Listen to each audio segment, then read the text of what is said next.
क्या आपके या आपके बच्चे के घुटने, कंधे या कूल्हे के पास कोई हड्डी का उभरा हुआ मांस है जो कभी दर्द नहीं करता लेकिन कभी-कभी अजीब सी सेंसेशन देता है? तो हो सकता है आपको ऑस्टियोकॉन्ड्रोमा नाम का बोन ट्यूमर हो। नमस्कार दोस्तों, मैं हूं डॉक्टर रजत गुप्ता और मैं एक बोन कैंसर स्पेशलिस्ट हूं। हर हफ्ते मैं आपके लिए बोन कैंसर से जुड़े ऐसे ही वीडियोस लेकर आता हूं, सिंपल भाषा में, बिना किसी हाई फाई मेडिकल लैंग्वेज के। तो इस वीडियो में मैं आपको बताऊंगा कि आखिर ऑस्टियोकॉन्ड्रोमा क्या होता है, क्यों होता है, इसके लक्षण क्या होते हैं और इसे हमें कब सीरियसली लेना चाहिए। तो चलिए आज का वीडियो शुरू करते हैं।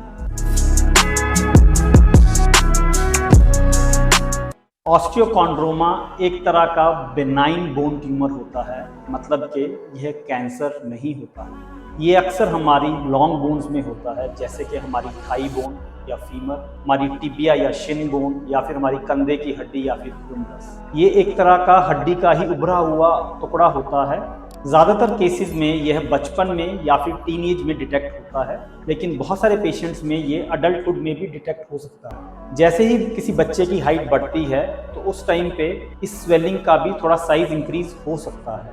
अगर हम इसके सिम्टम्स की बात करें तो मेजॉरिटी ऑफ पेशेंट्स में ये कोई खास सिम्टम नहीं देता है, ये पेशेंट को पेन नहीं करता है। अब पेशेंट को एक बोन के ऊपर एक स्वेलिंग होती है जो कि बाहर फील होती है और पेशेंट को थोड़ा सा अजीब सा सेंसेशन कभी कभी दे सकती है। कुछ पेशेंट्स में जिनमें ऑस्टियोकॉन्ड्रोमा का साइज काफ़ी बड़ा हो जाता है, ऐसे पेशेंट्स में कई बार जॉइंट की मूवमेंट्स रिस्ट्रिक्ट हो जाती हैं। जैसे कि अगर किसी को हिप बोन के पास ऑस्टियोकॉन्ड्रोमा है तो हो सकता है वो पेशेंट चौकड़ी मारने में सक्षम ना हो या फिर उखड़ू बैठने में सक्षम ना हो। इसके अलावा अगर ये किसी नर्व को इम्पिंज कर रहा है, यानी कि किसी नस को दबा रहा है, कई बार पेशेंट को दर्द भी महसूस कर सकता है। तो बात करते हैं कि आखिर ये डायग्नोज कैसे होता है। तो ऑस्टियोकॉन्ड्रोमा का डायग्नोसिस काफ़ी सिंपल होता है। इसमें एक प्लेन एक्सरे पर ही हमें पता चल जाता है कि पेशेंट को ऑस्टियोकॉन्ड्रोमा है या नहीं है। कुछ पेशेंट्स में पेशेंट को एमआरआई कराया जाता है, लेकिन मेजॉरिटी ऑफ पेशेंट्स में ऑस्टियोकॉन्ड्रोमा डायग्नोज करने के लिए बायोप्सी करने की ज़रूरत नहीं होती।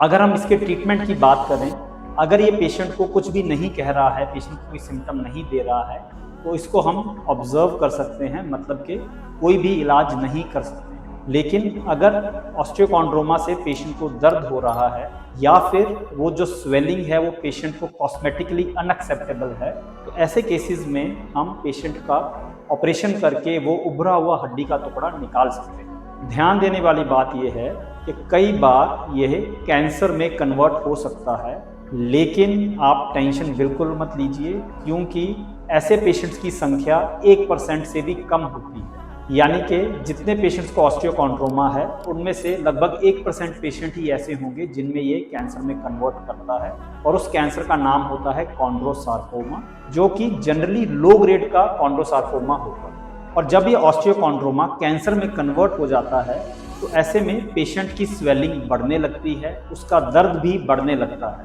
और ऐसे में आपको एक स्पेशलिस्ट से जल्दी मिलना चाहिए।